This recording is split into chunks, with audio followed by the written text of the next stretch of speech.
Welcome to Sunday With Ola. What's up, what's up?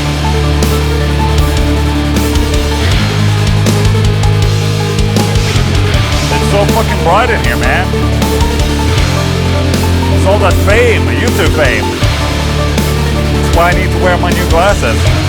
Oh.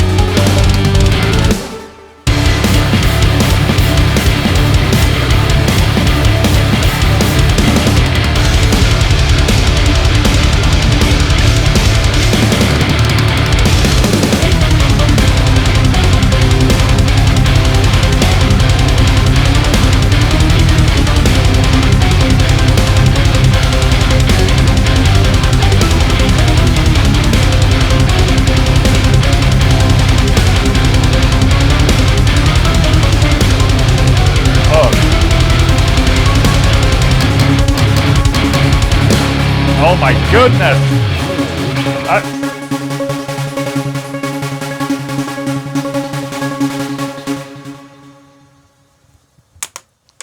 What's up, everyone, and welcome to Sunday With Ola 140. How are you guys doing? Edelkrone. There's always something to forget for Ola Englund this week. If it's not the TV, it's the Edelkrone. It's actually recording yourself. Screen saving. Oh, there's just so much, man. Edelkrone, there it goes. Edelkrone, how are you doing? What's up, everyone? Welcome to Sunday With Ola. Holy shit, did you see these glasses? Huh? There's a reason why I'm wearing these awesome goggles right there. Well, as you might have seen, summer is coming to town and it's here to stay. At least for the summer. For the summer, we've actually made a CHUG Life summer pack on our web store. Look at this. You can get this wife beater CHUG Life tank top right there. You get these glasses. Look at that. It says CHUG Life on the glasses, baby.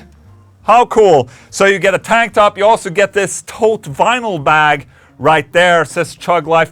And a water bottle. What a pack, baby. All of this stuff. OlAenglundShop.com. Fume. Oh my god, shit. Yesterday, I was at Sweden Rock and I watched Pantera. Holy shit, they were amazing. I actually recorded this past Thursday, so I haven't seen them yet when I'm recording this, but when the Sunday With Ola is aired, I've seen them. And I probably made a vlog about it, so maybe sometime this week, this coming week, you'll see something about this. It's amazing. All right, I have to apologize for the past Sunday With Olas. You know, I made myself a promise that I wouldn't talk about Dave Mustaine or Kirk Hammett for a couple of Sunday With Olas. I made myself that promise now, so, you know, calm down. There's not going to be any Dave Mustaine or Kirk Hammett news this week. Why I've been covering those guys is because there simply hasn't been any like newsworthy news lately. It's been incredibly dry. I'll do my best. I'm going to keep out Dave Mustaine and Kirk Hammett out of this episode at least, and maybe we'll see how it fares next week. Okay, the news. So with that said, Dave Mustaine says even days off on tour are expensive. I think it's about $45,000 a day for us just to sit still.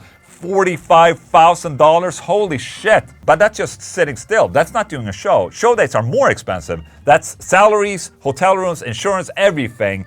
The buses, bus drivers, the truck drivers, yeah, a lot of stuff. So what he's saying is that probably they're making sort of a salary for being in Megadeth. You know, some sort of like a security for being in a band. You know, that makes sense. That it's $45,000 on an off day though? Holy shit, that's a lot of money. Mustaine also touched on Avenged Sevenfold spending $2 million on buses for their upcoming tour. Says it's not exactly what Megadeth does.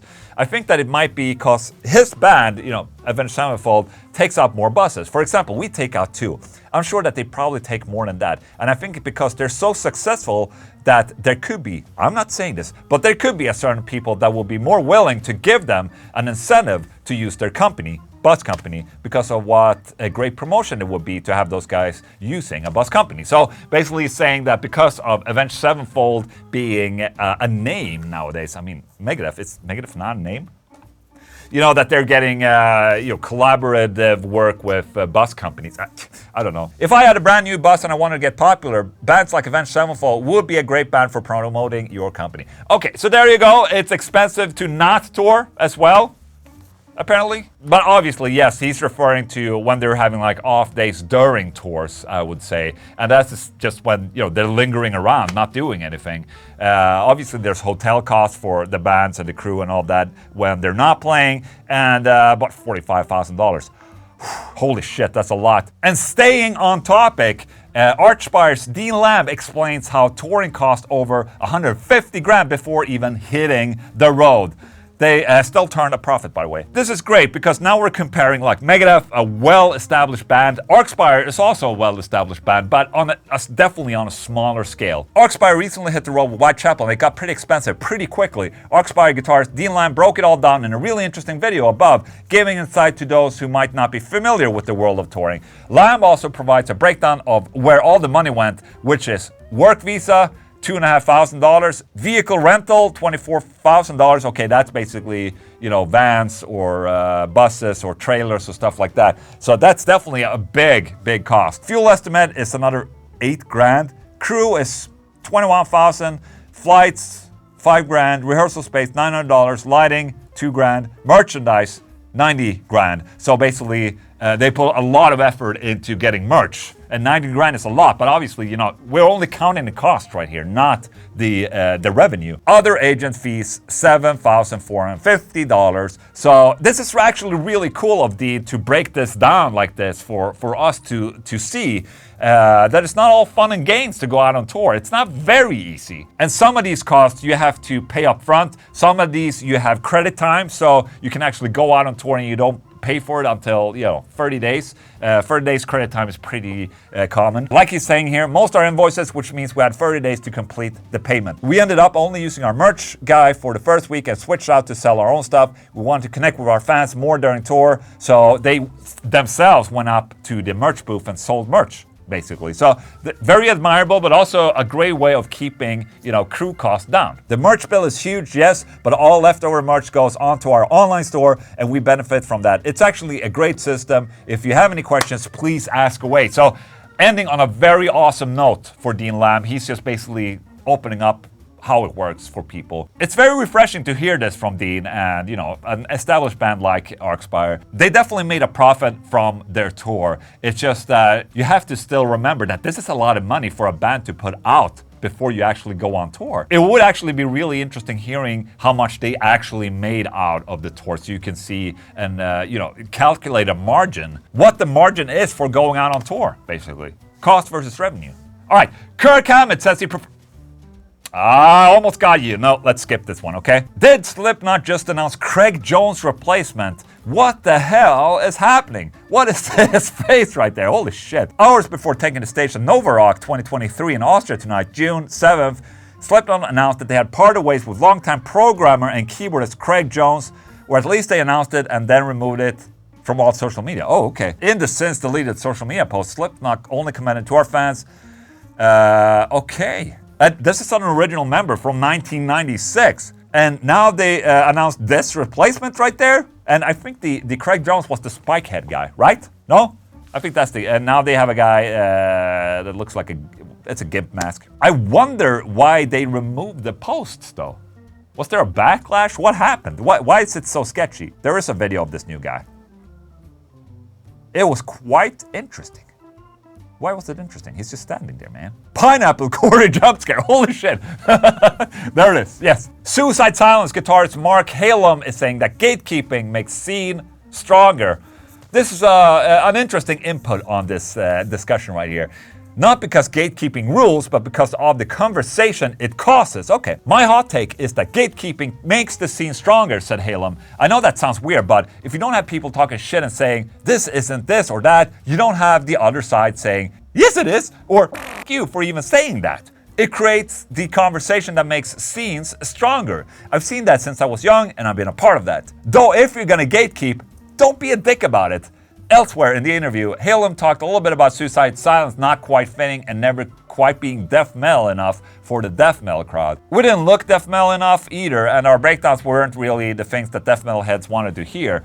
We did all those tours, and that's why you'd hear people talking shit about your breakdown. Actually, I had no idea that this was happening to them. That sucks ass. But basically saying, you know, gatekeepers should gatekeep.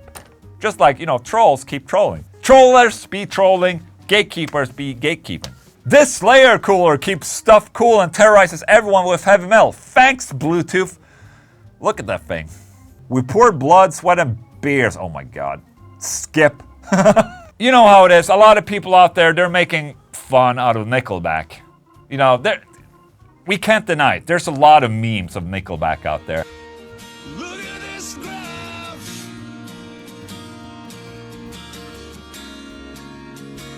Dimebag and Vinnie Paul were big Nickelback defenders. They were like, go watch them play and then say they suck. Chad Krieger is saying, Vinnie Paul and Dimebag used to say all the time when the metal community would come down on those guys and be like, what's with this love for Nickelback? I don't get it. And they would defend us, and it was really, really lovely. They were like, go watch them play and then say they suck, or then say something negative about them. Because my favorite thing is when someone comes to the show and they go, honestly, I wouldn't call myself a fan, but I would definitely go see that show again. And obviously there's a lot of truth in this. I mean, Nickelback is an insanely successful band. There's a reason why they are at the level they are today. I saw Chad on the Dime Bash I was playing at. When was this night? Like 3 years ago or something like that. I didn't have the guts to go up to him and say hi. Also, he looked very busy as well. It was really cool seeing him there at the Dime Bash, you know, paying respect to the dimes. Last but not least, Ibanez revives the Paul Gilbert PGM for 2023. The full-scale version of the Virtuoso Classic Signature has returned to the Ibanez lineup, and it's never looked better.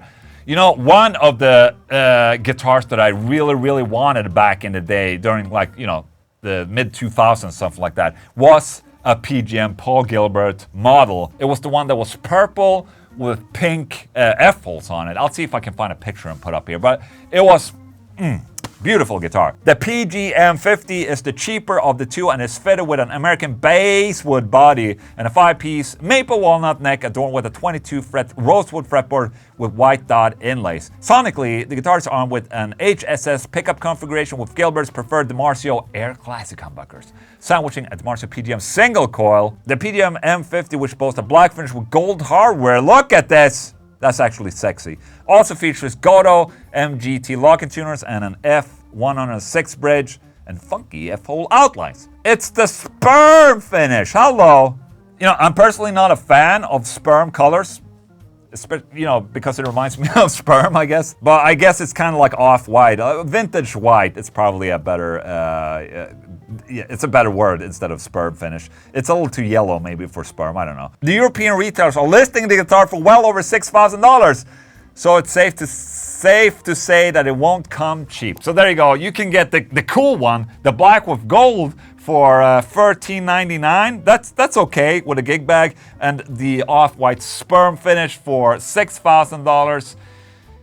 I don't imagine they will sell that many, but still very cool. Anyways, guys, that was the news. All right, this past Friday, Arcane Order that I talked about a couple of weeks back released their new album, Distortions of Cosmogony. Cosmogony. Distortions of Cosmogony, I think it's named.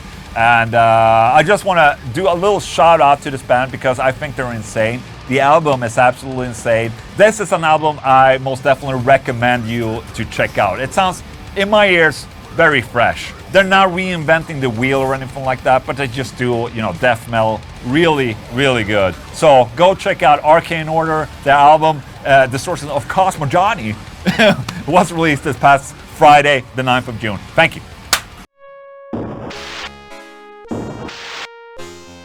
Who's up there? You won't escape that way.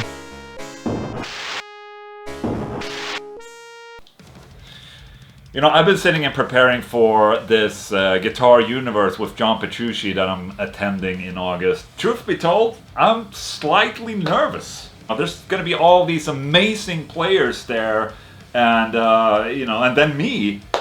You know, and what the hell? Obviously, I'm going there as a student, but maybe I'll do perform something. We'll just have to see about that. But I'm getting a little nervous. After my first Coffee with Ola that I did with John Petrucci, he actually gave me his number, and that was mistake number 1. John Petrucci giving me his number. That, you know, dangerous, very dangerous. Anyways, you know, I have his number. I figured I would try and call him on my computer here, so I'm gonna look up the numbers, just see if he responds. Basically, I don't expect anything. All right, here it is. Oh shit, it's ringing.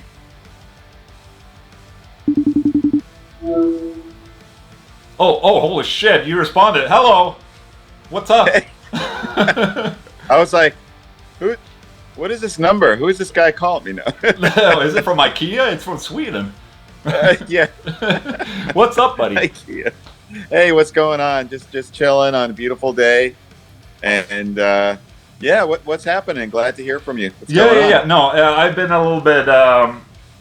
You know, I've been thinking more and more about this Guitar Universe thing, and you know, I'm extremely excited to go, but I'm a little bit nervous because I have no idea what to expect. And I was thinking maybe you could, you know, comfort me in a way to make it a lot easier. I mean, obviously, it's going to be very stressful, you know, being a guitar player, and you know how guitar players are comparing each other, and you know, there's going to be tons and tons of insane guitar players there. I mean, is it going to be chill, or like is there going to be battles, or like what do I need to bring, like axes and shit? And right, actual guitar fights. like in my animated video. No, listen, man. You have nothing to worry about or to be afraid of. The whole camp is one big guitar hug. It's like it's funny, you know. I could see why you would maybe have that feeling or that anxiety, because it seems like guitar players are so competitive, and absolutely, you know, especially everything that you see online and everything, and to an extent it's true, but the opposite actually happens when you get everybody together in that environment. All of a sudden it becomes like, it doesn't matter what level you are, if you're in a touring band and a professional and a famous person, or if you just started and you're a young kid or a older guy, or you know, whatever, or you know, you've been playing for years, you're a woman, you're a man, all of a sudden we're just all the same. We're like just in this hotel, in this environment, which is really cool and chill, and everybody's walking around, you know, as if we're just like hanging out at a camp. All that stuff goes away, all that, like, you know, ego stuff and posturing and any of the things you're worried about, it disappears. And we're just one big guitar community. And I love that. The first time I saw that, I was like, this is cool. This is what I'm all about. You know what I mean? It's not about trying to prove, you know, if you're better than this person or that, or having, you know, being worried about your own ability and how am I going to sound compared to this person or whatever. What's like the guitar etiquette? Can I bring any type? Can I bring a gold guitar? Is that like okay? Will people care? Like, can I bring a headless guitar? Like, is that okay? Like, what's the etiquette? Can I bring whatever, or? You know what? You can literally bring whatever guitar that you want and that you're comfortable with. Right. It's all on you. It's such a funny thing. It's like some people don't bring guitars. Most people do. Yeah. Because you're so inspired by seeing all these performances and lessons and things like that you want to play and you want to practice. And you know, it's also cool. A lot of the guys that are women and men, I should say, that are guest instructors are really great instructors and really good at like sharing information. Yeah. You know, it's not like, I don't know if you've ever been to like a guitar clinic or something. Yes. Yeah, it depends on the person. Like maybe the guy just sort of plays and there's not a lot of interaction or sharing, but I feel like the guys and girls that I have assembled for this are really good instructors and teachers and sharers. And so you'll be surprised, you walk into these rooms and it's like, you learn so much. And I always feel like I'm so busy at the camps and I have my own responsibilities and master classes and stuff, but I always feel like I'm missing out because I can't go and like go into a Guthrie Govan, Right. class or a Yosho Stefan who's going to be there, and all these amazing players. But it's great. It's great. You'll have your pick. Bring whatever guitar you want. Bring shorts. It's hot. Bring sunscreen. Yep. Awesome. So, I feel a lot more at ease now. I'm looking forward to you being there, Ola, because this is the first time we've done anything like this and I have to thank you for your suggestion, kind of just coming, being the camper on the scene and offering a bird's eye view and, of your experience and a camper's experience, and sharing your knowledge in any way that you want to about other aspects of the music business.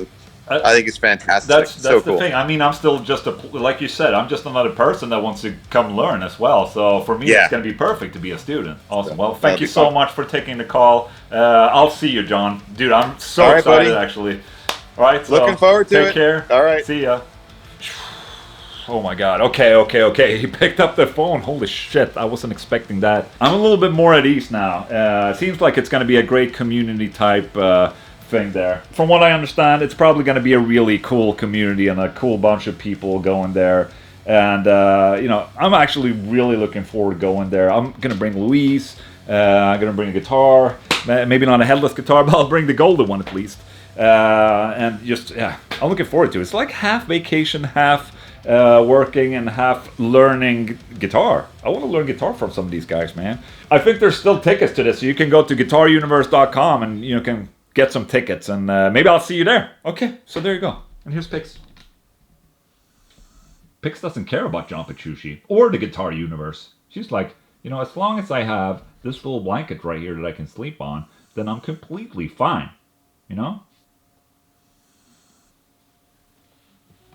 Right there. John Petrucci, holy shit. What the hell? He answered my call. I'm actually now really looking forward of going to the Guitar Universe and maybe share a little bit of knowledge, but most of all also to learn a thing or two and maybe practice a lot of guitar. I don't know. I think it's going to be so hot there, I'm not going to be able to be outside, so I might as well just sit and practice guitar.